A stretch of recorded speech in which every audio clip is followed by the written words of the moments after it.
16వ తారీఖు 2వ నెల 2024 నుండి 29/2/2024 వరకు పుట్టినటువంటి వారందరికీ కూడా ముందస్తుగా జన్మదిన శుభాకాంక్షలు.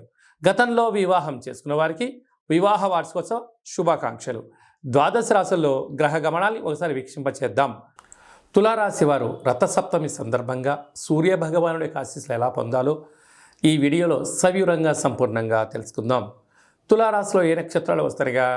చిత్తా నక్షత్రంలోని 3వ పాదం, 4వ పాదం, స్వాతి నక్షత్రంలోని 4 పాదాలు, విశాఖ నక్షత్రంలోని 1, 2, 3 పాదంలో కలిపితే తులారాశి.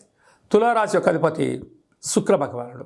చాలామందికి పుట్టినటువంటి కాల సమయంలో డేటా బర్తులు లేనటువంటి కారణం వలన పేరు యొక్క మొదటి అక్షరాన్ని అనుసరిస్తూ ఆ రాశిని తెలుసుకునే ప్రయత్నం అవుతుంది. అవి ఏ అక్షరాలు ఒకసారి పరిశీలన చేద్దాం.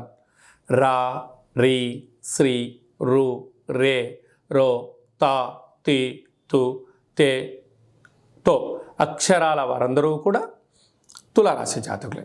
తులారాశికి అధిపతి శుక్ర భగవాన్ అవ్వడం, ఈ రథసప్తమి సందర్భంగా సూర్య భగవాను యొక్క ఆశీస్సులు పొందడం కోసం ప్రతిరోజు సూర్య స్నానం చేసి పూజా కార్యక్రమం అనంతరము సూర్య భగవాన్ యొక్క దర్శనం, అర్ఘ్యాన్ని వదిలిపెట్టడం, సూర్య నమస్కారాలు చేయడం, ఆసనాలు వేయడం, ముద్దర్లు వేయడం వలన ప్రశాంతమైన వాతావరణం కలుగుతుందని చెప్పి గమనించాలి.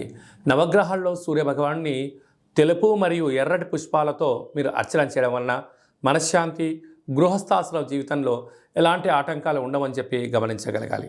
అలాగనే అర్ధాస్తమ కుజుడు, కుజదోష ప్రభావం కారణం వలన కుజుడు, బుధుడు, శుక్రుడు ముగ్గురు కలిపి అర్ధాస్తమ సంచార స్థితిలో ఉన్నప్పుడు మీ జన్మ నక్షత్రం రోజున అష్టమి, పూర్ణిమ, అమావాస్య తిథుల యందున దూరవాయు జల ప్రయాణాలు పెట్టుకోకపోవడం, యంత్రాలతో, ఆయుధాలతో, పంచభూతాలతో దయచేసి మీరు చెలగాటం ఆడవద్దు.